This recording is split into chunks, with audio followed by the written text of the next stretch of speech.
Assalamualaikum warahmatullahi wabarakatuh. Perkenalkan, nama saya Raihan Erjius Wijaya. NIM saya 1910611302.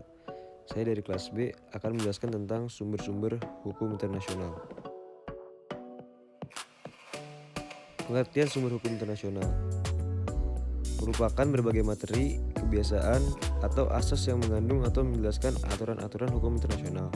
Dalam hukum internasional, tidak terdapat badan legislatif yang dapat mengeluarkan undang-undang yang mengikat semua negara, sehingga hukum internasional dibuat berdasarkan tindakan dan kebiasaan negara-negara sebagai pemegang kedaulatan. Hukum internasional menurut para ahli yaitu Stark. Hukum internasional diartikan sebagai asas-asas dan oleh sebab itu biasanya ditaati dalam hubungan antara negara satu dengan negara lainnya, yang meliputi peraturan-peraturan hukum mengenai pelaksanaan fungsi lembaga-lembaga dan organisasi itu masing-masing, serta hubungannya dengan negara-negara dan individu-individu, dan peraturan-peraturan hukum tersebut mengenai individu-individu dan kesatuan-kesatuan bukan negara. Sepanjang hak-hak atau kewajiban-kewajiban individu dan kesatuan itu merupakan masalah persekutuan internasional.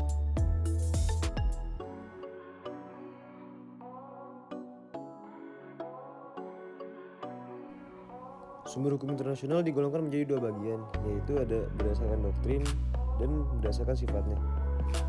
Yang pertama itu berdasarkan doktrin, yaitu ada traktat, kebiasaan, keputusan pengadilan atau badan-badan arbitrase, dan karya-karya yuridis.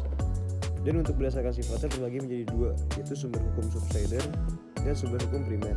Untuk sumber hukum subsidiar itu ada keputusan pengadilan dan pendapat para sarjana hukum internasional.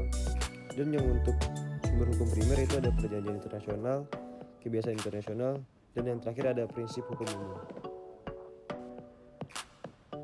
Pasal 38 ayat 1 Piagam Mahkamah Internasional menyebutkan 5 sumber hukum nasional, yaitu yang pertama ada perjanjian internasional, yang di dalamnya terdapat ketentuan hukum yang telah diakui secara tegas oleh negara yang bersengketa. Dan yang kedua ada kebiasaan internasional, yaitu sebagai bukti atas suatu kebiasaan umum yang telah diterima sebagai hukum. Dan yang ketiga ada prinsip hukum umum, yang diakui sebagai landasan hukum di seluruh dunia. Yang keempat ada keputusan pengadilan, dapat berupa keputusan yang tidak berdasarkan pada pelaksanaan hukum positif, tetapi berdasarkan pada prinsip keadilan dan kebenaran.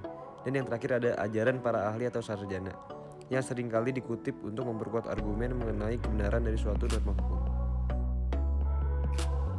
Demikian penjelasan saya tentang sumber hukum internasional. Lebih kurangnya mohon maaf. Sekian, terima kasih. Wassalamualaikum warahmatullahi wabarakatuh.